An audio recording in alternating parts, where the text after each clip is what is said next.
Pemirsa, ini adalah kisah nyata. Terjadi satu konflik di gereja kami, terjadi pro dan kontra. Akhirnya yang gembala yang saat ini sehat, tapi secara urgent digantikan oleh justru yang sakit.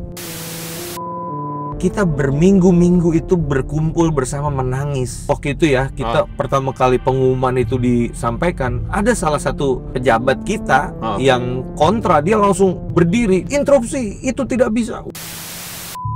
Even ketua youthku yang waktu itu aku tunjuk udah kesel banget sama aku. Loh, kan lu udah ninggalin kita, ngapain mau balik lagi gitu. Nah pasti gitu amat sih, maksudnya udahlah gak usah gitu aja, gitu amat. Gereja kan ini cuma tempat ibadah aja, ya sudah, pemimpinnya sama aja, sama-sama dipimpin Tuhan. Ya ketahuilah satu hal juga bahwa pemimpin kita manusia. Ya jadi katanya sih kita tuh manusia, bukan nabi, boy.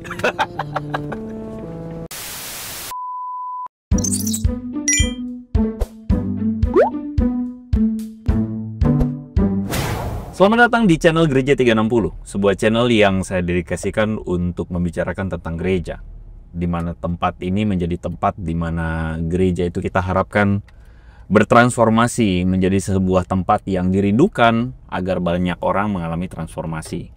Nah, teman-teman, hari ini saya membicarakan tentang gereja dengan segala lika-likunya, dan kita akan membicarakan tentang pengalaman seorang teman kita, yaitu Pastor Randy Chandradinata. Aku yakin teman-teman sangat kenal dan sudah tidak asing lagi, dan kali ini kita akan jemput dia, teman-teman. Dan ya, hai Bro Ren. Halo. Welcome to Wah. Shalom. Biar Kristen. Kalau bicara sama pastor mesti shalom dulu ya. Sorry, aku pasang mic dulu. Kata salah satu teman di kantor, dia bilang salam 5-0 katanya. Aduh.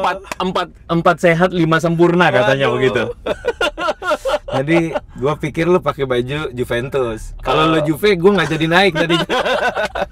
Sebenarnya waktu berangkat tadi aku udah pikir nih, pikirnya begini, waduh kalau aku pakai Juve sopan gak ya gitu pikirnya. Nah, itu that's why sebuah pertimbangan yang baik itu. Sopan gak ya? Karena kan ya kita kan harus hargai tamu atau hargai undangan kita gitu kan ya. Jadi ya sebagai Juve, oke, disclaimer buat teman-teman yang mungkin teman-teman Gen Z yang tidak relate dengan persepak bola di tahun 90-an ya. 90-an ke 2000-an. Iya, benar. Yang sekarang rata-rata udah Premier League atau Spanyol gitu ya, teman-teman ya. Jadi kita berdua ini besar di masa yang kurang lebih sama. Benar. Zamannya Liga Italia disiarin di RCTI. Iya, bener banget.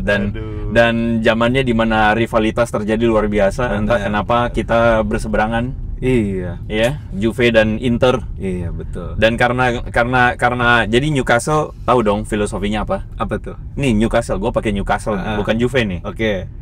Biar ya tetap hitam putih gitu loh. Oke. Tapi nggak sampai terlalu gatal ya. Tapi karena menghormati Pastor Randy gitu ya. Jadi ya diriku pakai yang sebenarnya Ko Andre mau pakai apa aja saya terima kok. Karena Ko Andre ini apologet favorit saya. Enggak lah. Aku pikir mau ngomong karena Kristus mempersatukan gitu. Itu juga. Yang pertama itu. Kok kali ini jadi kurang rohani ya? Oke, welcome to Gereja 360. Yes. Aku manggil bro aja ya. Ya, bro aja. Ternyata kita satu umur. Kelahiran 86 aku. Aku 87. Oke. Kok Andre? Aduh, enggak lah. Iya. Tapi teman-teman menarik banget karena pertama kali waktu gua kontak si Bro Randy ini, dia udah langsung notice gitu ya. Notice dan kayaknya dia udah stalking beberapa konten di Gereja 360. Oh iya, jelas. Kesan lu apa, Bro? Sesuatu yang apa ya, menurutku unik ya, karena pertama-tama tentunya kalau aku kenal Ko Andre ini seorang yang memang nama aja. Oh iya, seorang yang apologetik gitu kan pendekatannya gitu, dan gitu ya. Ternyata Ko Andre juga menyentuh hal-hal yang berhubungan dengan pergerejaan, sesuatu yang mungkin lebih dekat ke pengembalaan gitu kan. Tapi Iya bagus, jadi dua-dua itu melengkapi kan gitu. Seorang Kristen itu yang nggak cuma berapologet, tapi juga memperhatikan bagaimana kehidupan pribadi seorang Kristen itu. Terpujilah Tuhan. Haleluya. Karena memang tanpa sadar gue sendiri dikenal memang pada akhirnya secara luas sebagai seorang yang bawain konten apologetika. Betul. Even though gue sendiri merasa bahwa aku merasa bahwa lebih banyak apologet yang lebih akademik ya. Oke. Lebih ilmunya lebih, let's say, lebih formal begitu daripada diriku yang seorang yang mempelajarinya secara otodidak begitu. Tapi justru seringkali yang otodidak itu entah pembahasannya, pendekatannya bisa lebih relate ya. Ketimbang yang terlalu akademis, mungkin skupnya akan ya ada juga, cuma nggak seluas mereka yang sehari-hari gitu loh. Iya, karena privilege yang kupunya adalah karena aku terjun ke akar rumput. Nice. Jadi liatin bagaimana orang-orang berinteraksi ya, jadi akhirnya ngerti. Tapi anyway, kita nggak bicara apologetika gitu ya. Gitu. Tapi menarik sekali tadi Bro Ren bilang bahwa bukan cuma soal masalah pengembalaan, tapi juga apologetika. Karena menurut aku sebenarnya kekristenan atau let's say kehidupan sebagai seorang pengikut Kristus, kita tuh harus holistik, nggak terpecah-pecah. Dalam arti kita tidak pokoknya aku nggak mau tahu soal masalah apologetika. Betul. Nggak boleh. Iya. Dan sama halnya misalnya orang-orang yang suka dengan topik-topik isu teologis ya, nggak bisa bilang, oh aku nggak mau tahu soal pengembalaan. Nggak boleh. Kita tuh hidup secara utuh sebagai seorang manusia dan sebagai seorang pengikut Kristus. Jadi memang harusnya kita tuh benar-benar kayak, kalau aku ibaratkan tuh, kalau kita mengasihi Kristus, maka kita akan benar-benar peduli soal apa yang memang menjadi hal-hal yang ini satu jalur. Oke, mari kita menunggu ya. Ya, jadi maksudnya kita akan benar-benar peduli dengan apa yang menjadi kebenaran gitu. Betul. Dan kebenaran itu dan kehidupan yang sehari-hari itu tidak sesuatu yang tidak terpisahkan. Yes. Kalau aku ibaratkan pengertian yang salah itu melahirkan perasaan yang salah. Nice. Perasaan yang salah itu melahirkan sikap yang salah. Betul. Sikap yang salah, pilihan dan sikap ya, melahirkan kebiasaan yang salah. Kebiasaan yang salah melahirkan karakter yang salah, dan karakter yang salah melahirkan hidup yang salah. Wow. Jadi kan Iri boleh. siap. Itu udah khotbah tuh ya, udah khotbah Asik. tersendiri tuh. Waduh, nggak bermaksud. Iya. Tapi benar sih, kita mesti holistik ya, memandang segala sesuatu itu nggak bisa cuma satu bidang, satu aspek aja. Tapi kalau kita bisa punya pemandangan yang holistik, itu bikin kekristenan kita pasti lebih wise, lebih dewasa ya dalam memandang segala sesuatu. Proses belajar kita. Yes, betul bro. Kadang-kadang sebagian orang tidak ada dalam proses belajar itu. Sayangnya sih ya. Jadi maksudnya pikir, yang penting gue udah selamat. By the way kita kanan nih. Ke kanan ya. Iya. Yang penting gue udah selamat, atau yang penting gue udah percaya Yesus gitu kan ya. Atau yang penting gue udah pelayanan, udahlah gue nggak mau tahu yang lain. Gitu. Iya, betul. Sayang sekali kalau orang-orang Kristen kayak gitu. Iya. Tapi anyway, kita mau bicarain tentang gereja kan, karena maksudnya aku selalu percaya bahwa sayangnya hari ini banyak orang itu gereja itu adalah satu tempat yang kadang tuh bikin orang suka, tapi sebagian orang jadi benci tapi rindu ya. Tapi rindu. Karena fenomena-fenomena belakangan ini kan kita menemukan begitu banyak orang yang nyinyir. Iya. Nyinyir kepada gereja, nyinyir kepada hamba Tuhan mungkin ya, let's say. Nyinyir gitu, bawaannya pokoknya nyinyir. Karena sebenarnya menurut aku di satu sisi hal yang mungkin positif yang perlu kita apresiasi adalah mereka masih peduli sama gereja. Betul. Dan yang buat aku itu satu hal yang sebenarnya kita harus coba lihat dari perspektif itu. Iya sih, betul. Karena gereja itu tempat yang menurut aku seharusnya menjadi tempat yang memang orang rindukan agar mengalami Tuhan dan transformasi. Tapi sayangnya bisa jadi gereja hari ini mungkin ada beberapa hal yang mereka tidak lihat. Ya, mereka tidak lihat karena kan terlalu luas. Makanya filosofi gereja 360 itu melihat dari 360 derajat. Yes, dan nemuin blind spotnya itu ya. Wih, asik gue suka. Makanya kita perlu spion kan ya. Nah, itu. Kamera 360 ya. Iya. Ini mobil belum ada nih. Mungkin habis ini kita pasang. Oke, boleh juga. Nah, maksudku gimana Bro Ren sebagai seorang pastor? Aku amati kan, wah ini Randy Chandradinata. Beberapa kali muncul di YouTube-nya Sinode. Wah, asik. Memberikan jawaban. Ada kadang klarifikasi, penjelasan kiri kanan. Kiri aja ya. Klarifikasi, penjelasan terhadap isu-isu tertentu yang mungkin saat ini sedang ramai dibahas, bahkan mungkin orang lagi nyinyirin tubuh gereja atau sinode bahkan mungkin. Iya. Gimana Bro Ren melihat itu semua? Ya kalau itu satu hal privilege juga ya buat aku ya. Kesempatan yang luar biasa bisa berkontribusi buat Sinode GBI gitu ya, untuk menyampaikan hal-hal yang berhubungan dengan teologi gitu ya. Aku sendiri juga sebenarnya agak-agak masih amazed gitu ya, kok Tuhan bisa percayakan itu gitu. Dan ya aku bersyukur sih bisa jadi bagian itu, karena memang seringkali kan karena kurangnya awareness yang terbangun, kurangnya literasi yang mungkin gereja bisa sampaikan kepada satu dan dua isu, itu yang membuat akhirnya terjadi ketidakjelasan kan. Simpang siur ya. Dan akhirnya ya di dalam ketidakjelasan itu mungkin akan timbul asumsi, akan timbul pikiran-pikiran negatif terhadap mana nih gereja nggak ada suaranya, gereja nggak ada sumbangsinya. Nah dari semangat itulah maka kita membuat video-video tersebut gitu loh. Ya memang kesannya ya kalau aku dengar belakangan tuh kayak cuma menekel ketika ada satu isu yang besar kita tackle itu. Tapi sebenarnya sih harapannya pengen bisa lebih sering dan isu-isu yang nggak harus lagi viral, tapi ya tentang doktrin mungkin, tentang hal-hal yang sehari-hari juga bisa kita masukin situ. Aku pribadi sih mengapresiasi sih langkah gereja yang berani untuk memberikan penjelasan, termasuk hamba-hamba Tuhan yang berani untuk memberikan penjelasan. Karena kadang-kadang kita tuh cuman mendiamkan dan tidak kasih tahu apa-apa. Dan sayangnya itu tadi ya, simpang siur terjadi. Ya, dan akhirnya suara-suara lain ya kan makin bising kan di dunia sosmed, semua bisa berkomentar. Akhirnya ya sah-sah saja sih ya, tapi kan akhirnya membuat orang jadi mungkin kebingungan ya, tidak memiliki kejelasan kayak gitu. Nah, sebenarnya kalau bisa dibilang kan berarti sekarang Bro Randy itu udah jadi tokoh termasuk lah. Tokoh. Jangan ditolak ya. Itu benar ya. Sudah jadi salah satu tokoh lah. Termasuk kan orang kan bilang misalnya Pastor Gram. Jadi kawan-kawan kita undang Bro Kristro juga. Boleh. Betul, rumahnya deket. Kita jemput apa? Oh kita jemput ya. Jangan kasihan. Nanti lo masih celana pendek, masih minum kopi sama makan pisang goreng. Benar.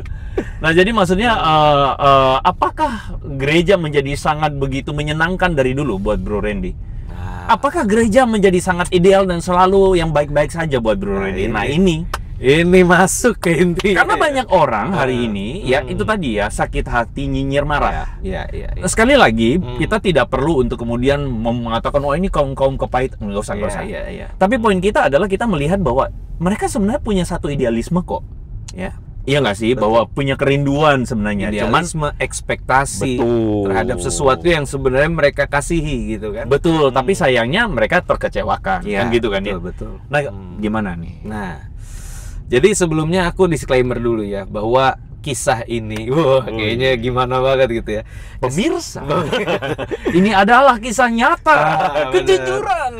Oke, lanjut. Ya, dan ini sesuatu yang sifatnya subjektif. Jadi apa yang saya alami ini belum tentu juga ya teman-teman harus sepola dengan pengalaman saya ya. Oke. Tapi ya biarkan saya menceritakan tentang apa yang saya rasakan gitu ya. Jadi sekitar tahun 2015, nah itu sempat terjadi satu konflik di gereja kami, konflik kepemimpinan, di mana gembala kita yang ada itu akan digantikan oleh satu tokoh lain, seorang yang dekat juga dengan kita gitu, dan beliau adalah yang akan menggantikan nih anak dari pendiri GBI. Oh baik. Nah ya itu kan biasa terjadi ya. Ya. Dan memang kita pendiri gereja lokal ini atau GBI, bahkan GBI secara GBI. sinode gitu. Nah, jadi akhirnya kita semua mendukung, tapi ada satu titik di mana beliau ini mengalami sakit. Jadi Yang menggantiin ini. yang mau menggantikan ini mengalami sakit, dia syarafnya terserang sehingga kesulitan untuk bicara. Oh, oke. Nah, pada momen itu memang terjadi pro dan kontra akhirnya, karena secara logika kita juga berpikir yang gembala yang saat ini sehat, tapi harus secara urgent digantikan oleh justru yang sakit. Nah, itu yang menjadi poin dimana kita akhirnya terjadi konflik gitu.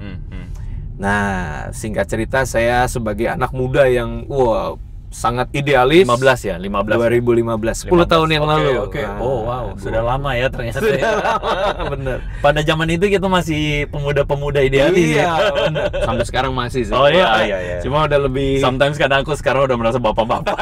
iya. Idealisnya itu harus sedikit ya ada ininya. Nah, Yoi. akhirnya di situ kita bersama dengan beberapa pejabat lain ya, pendeta-pendeta lain yang di gereja lokal kami itu protes. Wah, karena berita tentang pergantian penggembala ini terjadi begitu cepat dan tanpa ada pengumuman sebelumnya. Oh, oke. Sehingga akhirnya kita datangi pengurus daerah, pengurus harian dari GBI, kita kumpulin petisi. Udah movement itu ya Iya, jadinya ya. gitu. Dan kita sampaikan apa yang menjadi aspirasi kita gitu, Yui. bahwa ini loh, kalau Terus?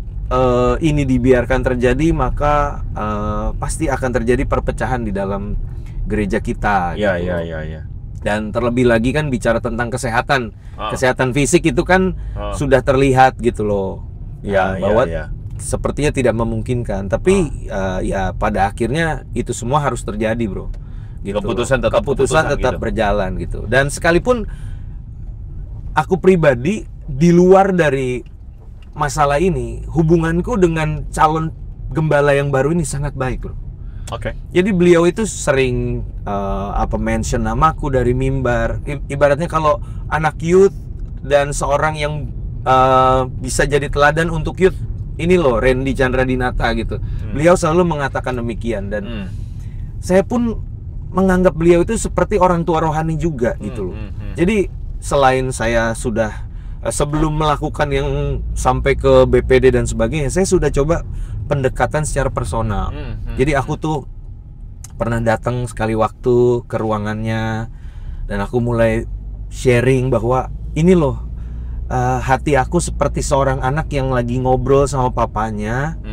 Saya cuma mau bilang bahwa, Pak, hati-hati dengan keputusan ini bisa membuat terjadi perpecahan gitu loh. Dan aku pada saat itu teringat tentang kisah Salomo yang datang dua ibu itu, yang bilang ini anak saya gitu loh. Yang satu karena ibu kandung, dia bilang ya sudahlah, ambil aja lah, daripada, karena kan opsinya dipotong aja ya jadi dua nih anak, kan dibagi dua. Nah, yang ibu kandung dia bilang nggak mau, sedangkan yang itu ya udah bagi dua aja biar adil gitu. Nah, aku udah coba pendekatan seperti itu dari hati ke hati, tapi ya ternyata keputusan sudah bulat gitu. Sehingga akhirnya beliau ditahbiskan, dan di saat itu memang aku mundur dari posisi saat itu ketua youth. Nah, jadi waktu itu ketua youth, aku mundur.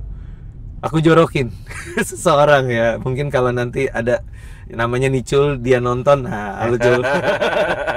Nicul kita jorokin ke jalan yang benar, kan ke jalan pelayanan ya, walaupun caranya nggak enak gitu ya. Nah, dari situlah aku tadinya berpikir mau mendampingi gitu. Aku dampingin deh sampai dia siap, sekalipun mungkin aku kecewa, aku sakit hati, tapi nggak apa-apa, aku dampingin. Tapi waktu itu memang kecewa, sakit hati. Jelas. Sedalam apa? Sedalam samudra mungkin. Sedalam apa ya? Kita jadi bertanya ya, Mas ya. Ini ini soal masalah organisasi. Iya. Ini soal masalah siapa yang memimpin, dan aku ini ulang lagi. Bro, pada waktu itu punya sebuah idealisme bahwa ini nggak bisa. Yes. Katakanlah pemimpin baru dengan kesehatannya begitu ya. Betul. Itu tidak bisa. Dan konsekuensi akan terjadi karena itu. Kenapa kok sampai segitunya amat? Karena gini, saya waktu itu kan aku udah di situ tuh, ada dalam situasi seperti itu. Kita berminggu-minggu itu berkumpul bersama menangis karena melihat keadaan gereja yang suasananya panas, suasananya penuh dengan konflik. Ya karena waktu itu ya kita pertama kali pengumuman itu disampaikan, ada salah satu pejabat kita yang kontra, dia langsung berdiri, dia langsung interupsi, itu tidak bisa. Wah, gereja itu langsung suasananya chaos. Terus kita yang di youth nggak tahu apa, seakan-akan jadi korban gitu. Kita cuma bisa berdoa dan ya Tuhan, masa iya harus terjadi perpecahan gitu. Nah itulah yang membuat sebenarnya ya kegelisahan dan sakit yang timbul di hati aku gitu. Karena terlepas dari itu, sekali lagi tadi aku bilang hubunganku baik dengan gembala yang sebelumnya dan yang akan menggantikan tuh hubunganku baik dua-duanya gitu. Nah akhirnya jadi concernnya kepada jemaat yang pada saat itu mau pecah aja gitu. Iya betul. Nah pasti gitu amat sih, maksudnya udahlah nggak usah gitu aja, gitu amat. Gereja kan ini cuma tempat ibadah aja, sudah pemimpinnya sama aja, sama-sama dipimpin Tuhan gitu kan ya. Iya. Ayo gimana dong? Kasih ini dong, kasih insight. Karena gini bro, aku pertama kali berjumpa dan mengalami Tuhan itu di gereja, di youth di mana aku bertumbuh dan sampai hari ini aku melayani di gereja yang sama gitu. Jadi terlalu banyak berkat yang sudah aku terima, bertumbuh bersama-sama dengan saudara seiman, adik-adik youth yang selama ini sudah kita tanamkan nilai-nilai, sudah berbagi hidup dengan mereka gitu. Dan di momen itu rasanya karena tanda kutip kepentingan yang tidak pro terhadap jemaat, itu yang membuat akhirnya mereka jadi bete dan terpecah akhirnya. Emang kenyataannya terpecah gitu. Jadi cintanya itu sampai ada pada situ ya. Iya. Oke. Cinta kepada rumahmu itu menghanguskan aku. Menghanguskan. Dapat ayatnya, bro. Dari tadi belum masuk. Iya. Oke, sekarang itu ayat yang kita renungkan hari ini. Jadi, oke lanjut, sorry. Iya, itu dia. Itu sih sebenarnya. Nggak ada motivasi lain sejujurnya. Aku belajar dari awal melayani tulus-tulus aja, lempeng-lempeng aja. Aku nggak ada main kepentingan apapun gitu loh. Iya. Dan itu yang aku jaga. Mungkin ketulusan itu yang kemudian menjadi sesuatu yang terusik gara-gara melihat kok ada keputusan-keputusan yang tidak ada pada satu page yang sama begitu ya, kira-kira lah gitu ya. Iya. Nah, sampai akhirnya berlanjut kepada ya aku mau mendampingi dengan ketua youth yang baru gitu. Nah, tapi memang ya ada satu kejadian lagi ya di mana aku akhirnya makin kecewa gitu. Karena ya kebijakan lah, bicara kebijakan teknis gitu ya.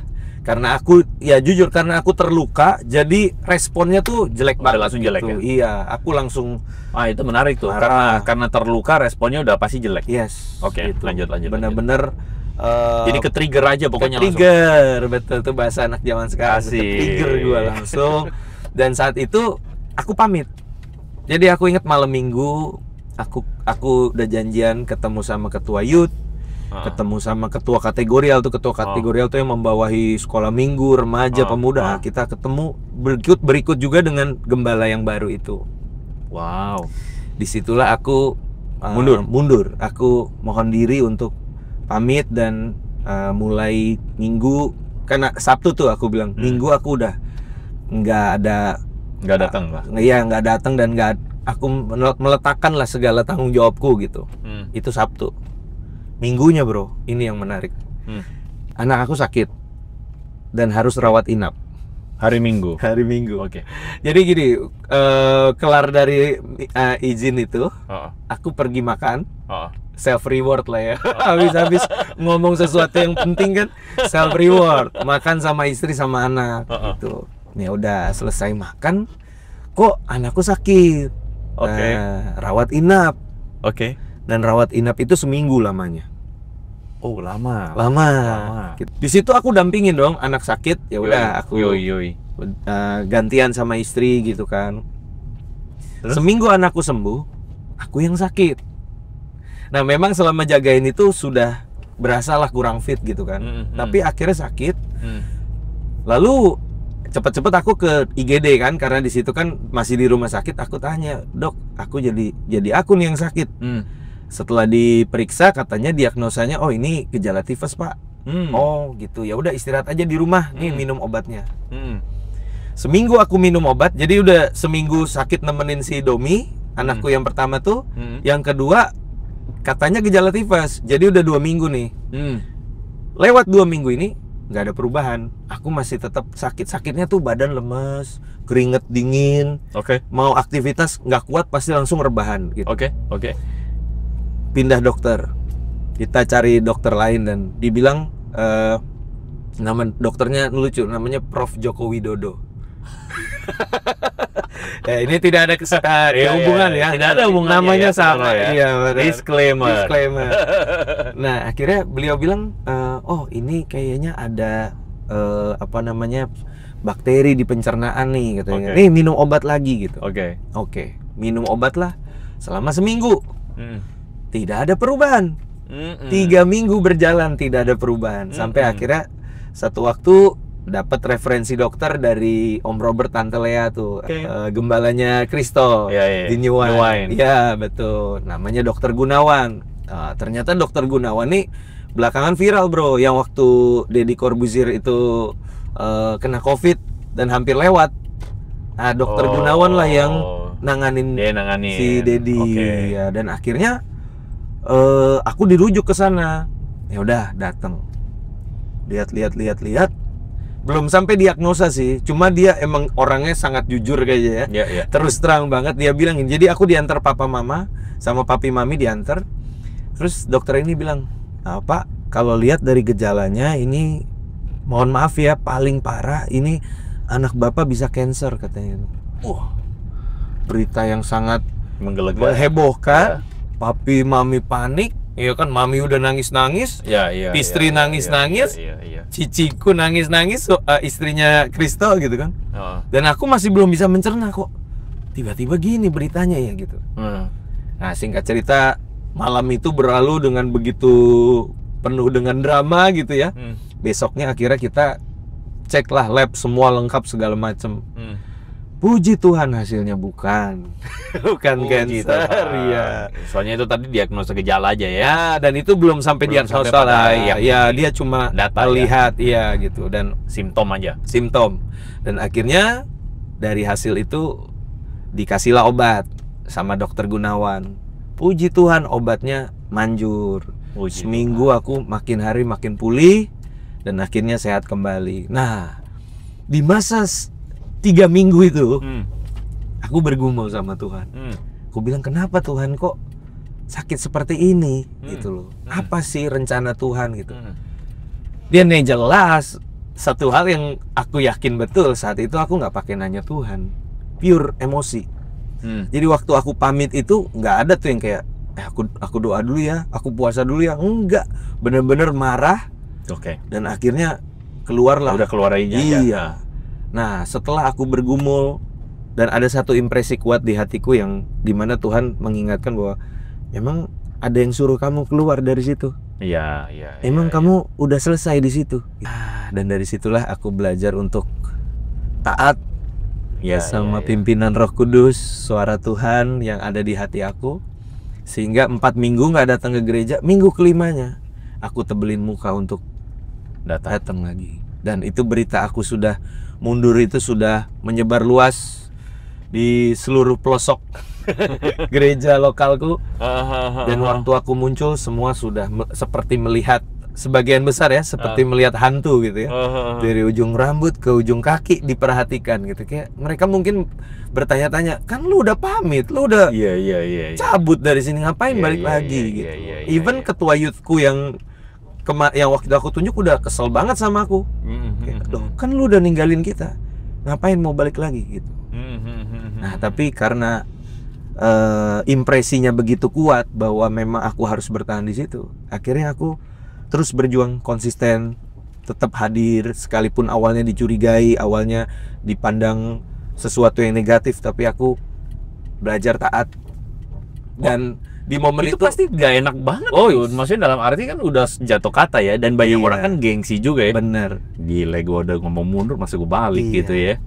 Tapi itu semua pada akhirnya ya udah, kalau memang Tuhan yang mau, aku rendahkan hati. Tapi aku sedikit mau kulik ini, maksudnya.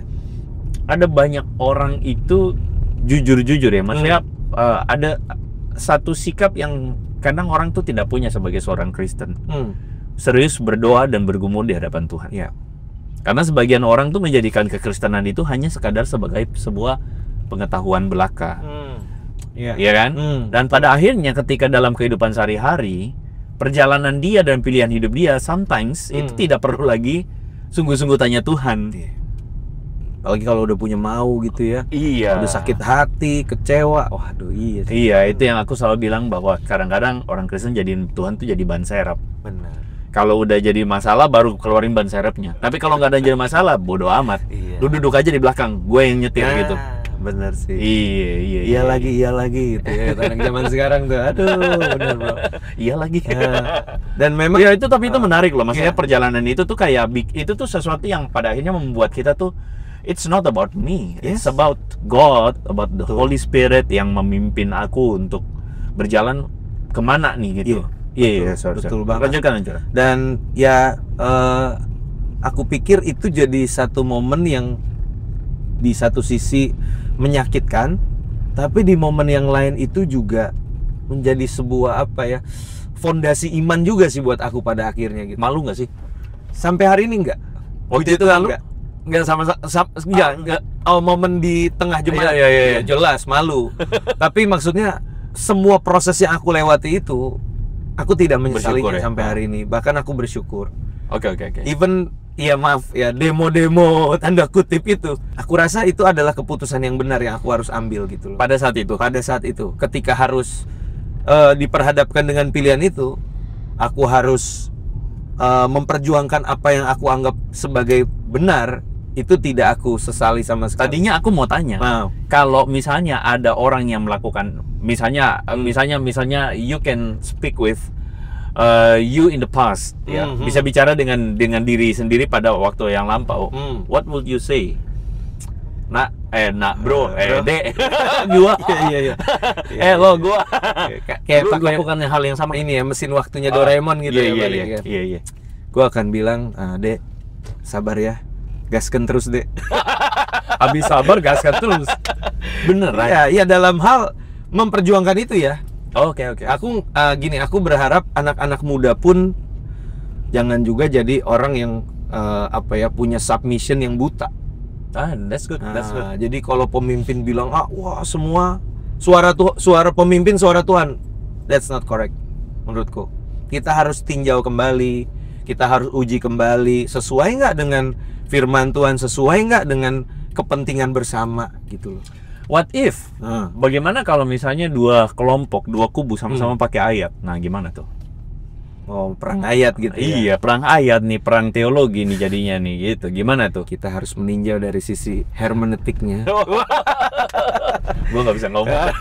Hermeneutik Enggak, maksudnya kan kita bisa, ya di dalam common sense kita ya, kita tahu doang mana yang cuma tanda kutip pakai ayat untuk menjual dia punya visi cocok logi, atau memang itu benar gitu kan. Iya. Ya pada akhirnya memang kita tidak bisa lah ya menghakimi yang ini 100% benar, ini 100% salah gitu. Semua pasti ada, tapi kan ya balik lagi ya, Tuhan kasih Roh Kudus, hati nurani untuk kita juga bisa memilih gitu loh. So since that day, waktu udah balik sampai sekarang nih. Ya. Wow. Itu. Dan prosesnya menarik, bro. Jadi ketika aku awalnya ditolak, awalnya dicurigai, tapi aku tetap bertahan, aku tetap survive. Dan mungkin aku harus mention satu namanya Jojo. Jojo itu salah satu rekan pelayanan. Dia orangnya tinggi banget, bro, 190-an lah gitu. Gila, raksasa itu. Raksasa. Kaum enak. Kaum enak yang gak enak kan. Nah, dia yang dampingin aku. Jadi selama aku baru pulih sembuh sakit, terus aku luka juga masih ada, masih basah lah ibaratnya. Dia tuh yang hadir. Namanya Yonatan Rafa. Ya, thank you ya Jo. Wow, thank you udah jadi berkat. Iya, dia aku panggil Agan maksudnya Gan. Juragan Kaskus nih. Kaskus ya. Itu yang membuat ketahuan banget umur kita. Benar. Nah, dia yang dampingin aku, bahkan anak-anak youth yang lain yang juga udah kecewa sama aku. Dibantu juga sama He's like dia. Barnabas ya? Barnabas gua tuh. Dia Barnabas gile. Iya, dan sekarang dia stay di Bali. udah berpisah jalan, tapi puji Tuhan kita tetap Berpisah keep tempat. contact. Iya, benar. Buat teman-teman yang nggak tahu, sebutan itu kayak sebutan Barnabas itu adalah, kalau teman-teman tahu Paulus itu dulu waktu dia bertobat pertama kali, dia sulit diterima oleh para murid, oleh komunitas Kristen. Ya wajar, karena dia kan dulu adalah seorang yang agresif, bengis, dan nangkepin orang Kristen untuk dijadiin, ya untuk inilah, karena sebagai orang Jewish, mazhab Farisi garis keras. Nah, cuman Barnabas lah yang membantu dia, menerima dia di saat yang murid-murid lain curiga sama dia. Tapi pada akhirnya pelayanan Barnabas itu memang akhirnya ibarat kayak, ya cuman sampai di situ dalam tanda kutip ya. Artinya dia tuh menerima orang, dia mendampingi, dia menolong orang-orang yang tertolak, itu akhirnya bisa pulih, rebound ya. That's good, betul. Sama kayak Barnabas juga menerima Yohanes Markus yang lucunya ditolak sama Paulus. Betul. Paulus tuh bete karena Yohanes Markus tidak tidak konsisten dalam pelayanan, mau undur gitu. Barnabas juga yang menerima dia. Jadi itu Barnabas. Keren ya Barnabas ya. Aku pikir iya, pelayanan youth terutama hari-hari ini harus bermunculan lah Barnabas itu ya. Harus ada. Oh iya, orang-orang yang menjembatani. Tapi aku rasa butuh nggak sih memang keseimbangan ya, dalam arti kita tuh tidak melihat gereja sebagai tempat orang sempurna. Betul banget. Tetapi pada akhirnya background orang tersebutlah yang kemudian menjadi kekuatan-kekuatan atau hal-hal positif yang kita butuh Paulus yang menegur, yang tanpa ini ya, aling-aling. Iya, dia menyatakan kebenaran begitu. Meskipun aku percaya bahwa Paulus tuh ngalami perubahannya luar biasa loh. Makin ke belakang kalau kita lihat gimana dia cara nulis surat, tadinya tuh nggak mau tahu, bang. Tapi lembut dia makin ke belakang, jauh lembut sekali. Betul. Ya itu prosesnya Paulus ya, perjalanan. Nah, kita butuh orang kayak Paulus, kita butuh orang kayak Barnabas, kita butuh orang-orang yang memang pada akhirnya berproses bersama Tuhan dengan humble ya. That's good. Wow. Nah, lanjut ke cerita tadi. Lanjut. Gue jadi lupa takutnya. Jadi kan akhirnya si Jojo dampingin ya bersama pelan-pelan, dan pada akhirnya lambat laun gembala yang tadinya aku sudah pamit itu menerima aku kembali. Dan bahkan Tuhan. Kan beliau waktu itu sudah tidak bisa bicara. Dia via chat, dia bilang dia bilang ditunjukin gini nih chatnya ke aku. Dia bilang, Randy mulai hari ini jadi pembina ya di youth gitu. Jadi youth pastor secara official, aku yang ngomong gitu, beliau yang ngomong. Dan itu nggak nyampe ya beberapa waktu lah, mungkin 6 bulan dari sejak aku pamit itu, beliau kasih kepercayaan lagi. Dan ya tidak sampai setahun, aku ingat 1 minggu sebelum beliau berpulang, kita doa, aku dan Jojo datang ke ruangannya, kita doa bersama. Dan satu hal yang aku bisikin ke beliau, aku bilang, tenang Om, aku udah membulatkan hati untuk stay di sini, aku bilang gitu, untuk melayani di sini gitu. Dan akhirnya seminggu kemudian beliau berpulang, dan terus ada proses transisi segala macam, dan aku tetap stay di gereja lokalku hari ini gitu. Dan ya itu satu proses yang panjang. Dan satu hal tadi yang aku catat bahwa ketika ada satu hal yang menyakitkan, tapi dibaliknya ada blessing in disguise, ada berkat terselubung itu.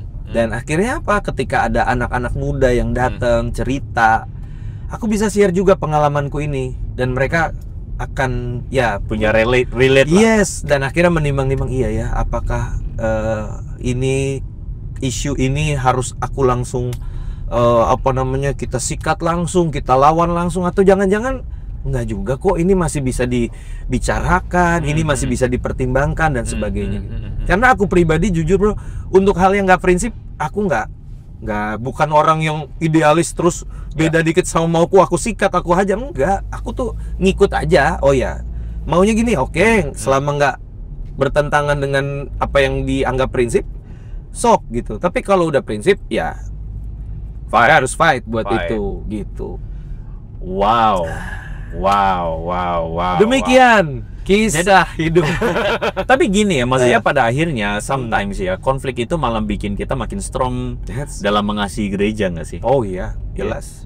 Aku hari ini kalau mungkin ya, siapa sih yang nggak ada tantangan, mungkin ada bisikan kanan kiri ya kan, si dia begini, si dia begitu. Udah nggak peduli aku sih sekarang. Maksudnya karena udah lewatin itu ya. Kalau hal yang memang saran dan kritik yang membangun aku terima dengan rendah hati. Tapi kalau kayak nyinyiran come on, udahlah gitu. Kamu pernah lewatin yang jauh lebih berat dari itu, yang gini-gini. Jangan sampai mengganggu fokusmu melayani Tuhan. Gitu. Wow. What if? Oke, sekarang kita ngomong begini ya. Kan dulu itu waktu bro lewatin perjalanan itu kayak boleh nggak aku bilang begini, ada sebuah kayak satu kesadaran diri untuk oke, aku lagi ditegur Tuhan. Oke, aku lagi apa? Lagi di ini adalah peringatan Tuhan. Ya Tuhan kasih tahu untuk ayo balik gitu. Betul, ya. Betul. Nah, bagaimana kalau you as a youth pastor, lu ketemu dengan anak muda yang tidak punya kepekaan itu? Menarik. Problematik aja lah pokoknya anaknya. Problematik dan dia populis dan dia didengar orang. What if? Ya tentunya. Kalau dulu sebagai anak muda lu punya kepekaan misalnya. Iya. Tapi sekarang nggak ada nih. Gitu. Tapi kepekaannya kan juga agak lama ya. Sebulan dulu ya. Sebulan cepet kali. Oh cepet ya. Sebulan tuh cepet banget. Tapi caranya emang itu sih bro. Harus sakit dulu gitu ya. Tapi it's okay lah. Maksudnya memang tiap orang punya prosesnya masing-masing. Itu proses aku. Nah mungkin teman-teman, ya buat aku pribadi, itu Chris tutup mobilnya. Nggak tahu deh dia ada kan. Nanti kita samperin ya samperin aja. Habis ini kita. Atau kita senggolin mobil. Waduh, jangan dong. Jebrak gitu. Pasti keluar. Udah bawa sapu ya. Kalau aku sih ya buat anak-anak muda mungkin yang juga mengalami yang seperti aku alami, entah itu kakak mentornya dulu kali ya. Buat kakak-kakak mentornya ya tentunya tidak salah untuk memberi nasihat, masukan, tetapi yang pertama-tama kehadiran dulu sih ya. Maksudnya sudahkah kita hadir di hidup orang itu? Jadi ketika dia lagi kecewa, ketika dia lagi terluka, jangan kita jadi bagian yang justru menjauhi dia, menuding dia. Tapi mulailah untuk nggak apa-apa, temenin aja dulu gitu. Karena ya sorry itu saya kadang cancel culture itu di kekristenan itu begitu kuat sampai orang yang belum belum ada satu vonis atau kejelasan ini salahnya apa itu langsung di cancel semua orang. Kalau aku lebih memilih untuk dampingin aja dulu, dengerin dulu gitu loh. Apa sih yang menjadi keresahannya dia gitu loh. Nah setelah kita dengerin, kita dapetin gambaran besarnya seperti apa, kita masuk dengan nasihat, kita masuk dengan bahkan teguran, aku pikir itu akan jauh lebih bisa diterima.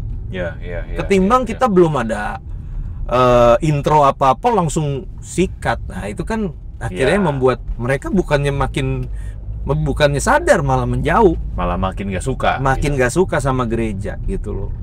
Nah tadi yang aku bilang kehadiran Barnabas itu karena mungkin kalau Paulus banyak, tapi yang model Barnabas ini kayak kecenderungannya lebih banyak ya. Lebih banyak. Yang menghakimi cenderung banyak. Jadi aku bersyukur juga. Atau ada juga yang nggak kelihatan menghakimi tapi gosip di belakang. Itu kayaknya bukan Barabas ya. Waduh. Beda satu. Masuk itu neraka ya. Siap. Nah, itu aku bersyukur juga di dalam perjalanan iman aku bertemu almarhum Pastor Aditya Oloan. Iya. Bang Radit. Wah, itu Bang Radit. Dia tadinya di gereja yang sama atau di lain? Beda. Kita rekan pelayanan lah. Tapi di 2015 pun aku belum kenal beliau. Baru di 2018 aku kenal. Oke. Tapi sedikit banyak cara dia untuk berbagi hidup dengan anak-anak yang dia pimpin, bagaimana dia menjadi bapak, kakak, sahabat buat mereka, itu aku pelajari banget. Iya, dan aku banyak terinfluence dari beliau gitu. Oh, that's good. Sehingga ya itu, ketika mungkin orang banyak akan mengambil kesimpulan dia tuh harusnya dibuang aja, tendang aja dari gereja. Aku memilih untuk coba deketin dulu, dengerin dulu deh apa sih dia gitu. Sehingga suatu hari pun kalau dia di dalam kairosnya Tuhan ya, dia sadar, dia bisa balik dan mencari kita kembali gitu. Ketimbang kita udah kick dari awal gitu kan.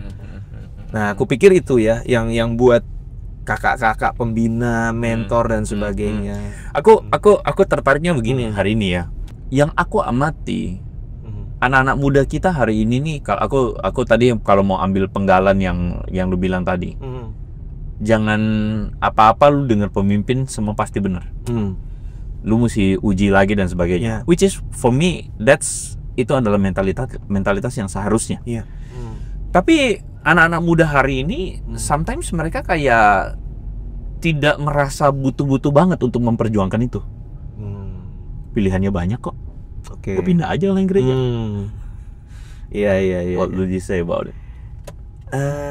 Justru aku pikir zaman kita 2015an mungkin lain tuh. Pilihannya belum banyak. Benar. Sekarang banyak. One click gitu. away kita bisa tahu gereja mana ini ya, komunitas mana ini. Gimana? Aku pikir justru pertumbuhan iman akan berprogres secara signifikan melalui proses-proses yang seperti itu. Justru ketika kita cari aman, cari nyaman, yang penting hati gua, feeling gua, perasaan gua baik-baik aja selalu, kita akan menghindari proses itu dan akhirnya tidak mengalami satu progres yang signifikan dalam iman. Ketika kita melarikan diri, avoiding kita avoiding, malah tidak ada proses di sana. Betul. Dan pada akhirnya gini, oke lah, at some point aku tahu ada beberapa orang yang memang tidak punya pilihan lain, akhirnya harus pindah.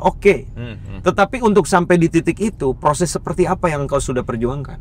Sudah bergumul sungguh-sungguh nggak ya? Sudah istilahnya ini sama Tuhan benar-benar serius gak? Betul. Dan effort seperti apa yang sudah kita, udah tanda kutip, udah cukup berdarah-darah belum kita perjuangkan itu? Jangan sampai baru kegores dikit, ngambek, baper. Iya kan? Bentar, berdarah-berdarah ini maksudnya apa nih? Sampai masuk geruduk gitu. Wah, kami nggak mau tahu, berat gitu. Hatinya aja. Fisik mah ya. Suka. Kirain bau runcing. Jangan. Harus diklarifikasi ya. Iya, mesti klarifikasi tuh. Habis podcast ini malah pada demo ringas. Iya, maksudku berdarah-darah dalam arti kita kadang harus berkorban perasaan untuk memperjuangkan itu gitu loh. Ya kan, kenyamanan kita terusik karena itu. Tapi ya kita harus perjuangkan itu karena itu sesuatu yang worth it buat diperjuangkan gitu loh. Seperti Yesus pun nggak nyerah kan sama kita gitu, sama gereja, sama orang-orang Kristen. Iya. Kalau udah nyerah dari kapan tahu, nggak ada tuh penebusan. Iya. Tapi Yesus mau fight loh buat jiwa-jiwa yang dia. Tapi sekarang begini, misalnya nih, gue menempatkan diri, gue jadi pemuda nih ya di satu gereja. Karena gue merasa gue amati nggak sedikit loh gereja kayak gitu. Kayak maksudnya pemimpinnya tuh way too far, jauh di atas sana, menara gading lah pokoknya. Iya. Sedangkan kita nih anak-anak muda udah resah nih. Resah kenapa? Kok gini-gini aja sih? Kok kita nggak ngalamin pertumbuhan sih? Kok kita kayak maksudnya kita tuh cuman dieksploitasi aja sih? Iya. Itu kata kayaknya nggak enak, tapi bener. Dieksploitasi aja nih. Buat apa? Main drama. Dieksploitasi buat apa? Main musik. Atau istilahnya lu lagi. Iya, atau ini bidang perlengkapan. Ya, kalau panitia ya, angkat kursi. Iya. Anak muda melayani Tuhan. Iya. Sekarang mereka nggak punya orang untuk mereka bisa ini, dan pemimpin terlalu jauh. Apa yang mereka mesti lakuin?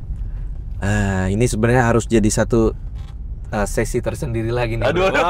Kayak ada edisi ini, ada part 2. Ada lanjutan ya? Aduh, iya. Lanjutan kita main ke studio lah. Oke, siap. Ini teaser dikit berarti ya. Boleh. Aku tuh belakangan ini memang mempelajari dan juga sempat juga aku tulis di dalam tesis juga. Dan akhirnya aku menghidupi juga namanya kepemimpinan sahabat, bro.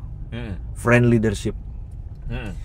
Dan buat aku ini salah satu model kepemimpinan yang paling efektif hari-hari ini terhadap anak-anak muda. Ketika seorang pemimpin bukan hanya hadir sebagai seorang pastor, sebagai seorang mentor, sebagai seorang gembala, tapi juga sahabat. Ya, banyak pemimpin itu jadi manajer. Iya. Pendekatannya tuh manajer. Dan kamu bawahan. Betul. Sayangnya begitu. Nah, di dalam friend leadership ini maka kita bicara tentang salah satunya kesetaraan. Kesetaraan dalam arti bukan meniadakan hierarki ya. Kita tetap percaya adanya hierarki, kita menghidupi itu, tapi di dalam hidup sehari-hari kita tuh segala hal yang menjadi jembatan, menjadi gap antara yang memimpin dan dipimpin itu diminimalisir. Iya.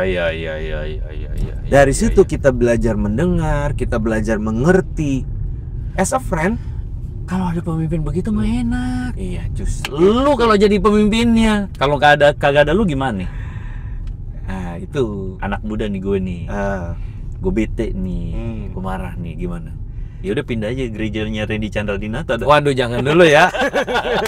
Jangan dulu. Gimana dong itu? Nah, makanya aku berusaha senantiasa ya membangun awareness itu. Artinya persahabatan itu kan milik semua orang ya. Jadi semua kalangan, semua denominasi ya tidak asing dengan persahabatan. Yesus pun menyahabati kita gitu kan. Nah, bagaimana jika kita mulai belajar membangun satu nilai-nilai budaya, culture di mana semua ini memang ada jenjangnya, ada hierarkinya, tapi tetap pendekatannya sahabat. Oke, gini nih, gua youth pastor atau misalnya majelis nih, kan ada sebagian kan bentuk gerejanya begitu. Majelis atau pengurus penghubung dengan anak-anak muda. Gua mau jadi sahabat buat nih anak-anak, gimana caranya? Gua mesti pakai jeans sobek-sobek kah? Gitu, mesti tato gitu, datang ke sama mereka, gimana tuh? Coba jelasin dulu dong. Dikit aja. Ya. Minimal seseorang itu kalau udah mau jadi seorang pemimpin yang bersahabat, dia harus mau turun. Dia harus mau merendahkan diri, meninggalkan tanda kutip singgasananya, dan duduk bersama dengan orang-orang yang dilayani, dipimpin. Kagak ada waktu tapi. Nah, untuk sesuatu yang penting dan prioritas pasti waktu disediain. Bener nggak? Ya udah asisten dah. Nggak bisa. Harus kita yang hadir. Nggak bisa PA ya, nggak bisa PA. Nggak bisa gitu. PA. Nggak bisa PA. Gini, aku pun sibuk. Ya kita semua sibuk. Tapi buat aku duduk bersama, berbagi roti, kita ngobrol, itu esensi. Jadi sesibuk-sibuknya aku cari waktu. Ayo, anak sama leaders yang aku punya, yuk duduk bareng, update, ya kan? Apa sih yang apa yang mereka lagi pikirin? Yang lu resahkan apa sih? Resahin. Pelayanan anak muda. Apa yang bisa kita bantu, kita fasilitasi buat mereka? Kan itu sahabat. Nah, masalahnya tanda kutip ya. Sekarang bahasanya ya ini ya, keberpihakan. Lu mau berpihak kemana? Habis ini suasana kebatinan. Waduh. Habis lewat pilpres begini dah. Iya. Keadaan Udah kelar ya, udah kelar. Berpihak. Jadi kalau lu tahu bahwa ini katanya generasi muda, generasi masa depan gereja, masa kini gereja bahkan, dengerin nggak suara mereka gitu? Mau tahu nggak apa yang menjadi concern mereka, dan kita ayo sama-sama selesaikan itu. Jangan-jangan, maaf ya, berpihak kita kepada mereka yang sudah mapan. Baru tadi gue mau bilang, masalahnya anak muda kagak ada duitnya. Itu bisa dipotong. Oke, biarin aja, biarin. Kalau kita otentik aja, apapun aja gitu ya. Iya. Oke. So, jadi hari ini ya, bagaimana cara Bro Randy untuk kemudian misalnya ya ada kesempatan untuk ngomong kepada para leader gereja nih. Ya. Karena kan sebenarnya channel Gereja 360 ini tujuannya tuh mau bukan serang ya, menyasar. Kok serang sih? Menyasar dua segmen. Iya. Segmen pertama adalah segmen leader. Oke. Para pemimpin gereja, which means leader itu bisa jadi pengurus, aktivis, hamba Tuhan, pendeta, ya, pastor atau majelis, let's say. Supaya apa? Supaya ada sisi-sisi yang nggak kelihatan tuh, kelihatan. Oke, yuk kita benahi, gitu ya. Atau di satu sisi, sebenarnya segmen kedua adalah akar rumput, ya. Karena seringkali akar rumput itu nggak aware. Yang mereka cuma tahu adalah, kok gue kayak merasa bosan ya di gereja. Kok kayak gue merasa nggak bener ya gereja ini. Tapi mereka nggak bisa definisiin itu apa. Gitu. Dan mereka tidak membicarakannya bersama-sama. Sehingga ini tidak jadi wacana, akhirnya gereja gitu-gitu aja terus nggak ada perubahan. So, kepada para pemimpin, what would you say? Jadi yang pertama, untuk sesama rekan pelayanan ya, sama-sama pemimpin, mari memandang orang-orang yang kita pimpin itu as our family, keluarga di dalam Tuhan, di mana mereka butuh yang terbaik dan kita pasti akan sediakan yang terbaik buat mereka. Sehingga ya gue percayanya gini sih ya, kalau kita mentalnya adalah orang tua, pasti pengen yang terbaik buat anak kita, ya nggak sih? Nggak Jadi mungkin dong, Hmm. iya terbatas memang ya. Iya. Tapi pasti usahain yang terbaik kan. Gitu. Iya, Tapi iya, kalau kita mentalnya, gue sebenarnya adalah gembala sekaligus CEO dari gereja ini karyawan gue nih. Wah, lu nggak akan mikirin yang terbaik buat mereka. Iya. Lu akan mikirin tentang diri lu gitu loh. Bikin perusahaan aja intinya. Perusahaan Jadi aja. gereja jadi perusahaan. Nah, tapi kalau keluarga, perusahaan keluarga pun pasti akan dipersiapkan regenerasi, ya kan? Kita Iya. akan perlengkapi mereka. Iya. Kita akan apa ya bahasanya ya? Kita kasih Mempersiapkan, ruang iya. buat mereka untuk belajar, untuk gagal bahkan. Nah, jadi pemimpin dan sahabat juga buat mereka, ya. Dan ya semoga sih apa yang saya alami 10 tahun yang lalu bisa jadi pelajaran juga ya sebagai pemimpin. Kita bisa melihat kepentingan yang lebih besar lah itu. Bahkan kalau aku boleh sedikit nambahin ya, menurut aku tadi aku melihat begini. Justru sebenarnya anak-anak muda yang bisa jadi, yang punya idealisme, yang kita bisa lihat mereka peduli sama gereja. Biasanya mereka ini yang kemudian jadi next leadernya. Betul bang. Karena leader itu kalau tidak punya kepedulian dan dia cuman istilahnya tuh yang penting dikasih jabatan doang, wah itu bahaya banget. Betul. Bahaya banget. Bahaya. Dia cuman menjalankan jabatan, tidak menghidupi perannya karena dari panggilan hatinya dia. Ini nggak lagi ngomongin politik kan ya? Enggak sih. Oh enggak ya. Nice. Gereja. gereja. Oke. Oh politik gereja. Wah, thank you banget, Iya, Bro iya, Randy. iya, Thank you iya, untuk waktunya berbagi ceritanya. Sama-sama Ya. bro. So teman-teman, kisah-kisah dari Bro Randy ini saya percaya pasti jadi sebagian kisah dari teman-teman juga. Iya, iya. Bisa jadi kamu masih jadi youth di gereja, ya, dan hari ini lagi resah dan lagi bete, lagi tidak settled di Iya, gereja. By the way pesanku buat yang jemaat belum? Oh ya, ayo. Ya ini. Oke. Iya, benar. Jadi buat yang jemaat juga buat kita yang dipimpin, ya ketahuilah satu hal juga bahwa pemimpin kita manusia. Ya, jadi katanya sih kita tuh manusia bukan nabi boy. Ya jadi masih bisa salah, masih bisa ada kurangnya. Pasti ada salahnya. Pasti ada, betul. Menurutku pasti ada salahnya. Pemimpin pasti ada salahnya, pasti ada kurangnya. Iya. Dan sama seperti kita yang juga bisa salah, artinya apa? Ya sama-sama berjuang lah untuk saling mengasihi, untuk saling menerima. Bahkan tadi kadang bisa korban perasaan sampai berdarah-darah tanda kutip. Iya, dan pada akhirnya kalau kita sampai di titik dimana kita harus pindah atau mencari tempat yang lain, pastikan itu lewat pergumulan yang panjang, doa, bukan karena emosi, bukan karena sakit hati Dan kerendahan hati yang di hadapan Tuhan lah. Yes, betul. Dan aku percaya kalau engkau sudah melewati itu semua, maka sekalipun engkau memang ditempatkan di tempat lain, di sana engkau akan jadi berkat. Iya. Kalau enggak, akan ada luka-luka baru yang timbul. Jadi sebenarnya pindah gereja pun misalnya itu bukan hal yang tabu. Bukan hal yang tabu. Tetapi juga bukan berarti kalau gitu apa-apa pindah Yes, gitu. betul. Jadi memang pada akhirnya key factornya adalah serius nggak bergumul di hadapan Tuhan. Betul. Dengan rendah hati, periksa hati, jangan sampai sakit.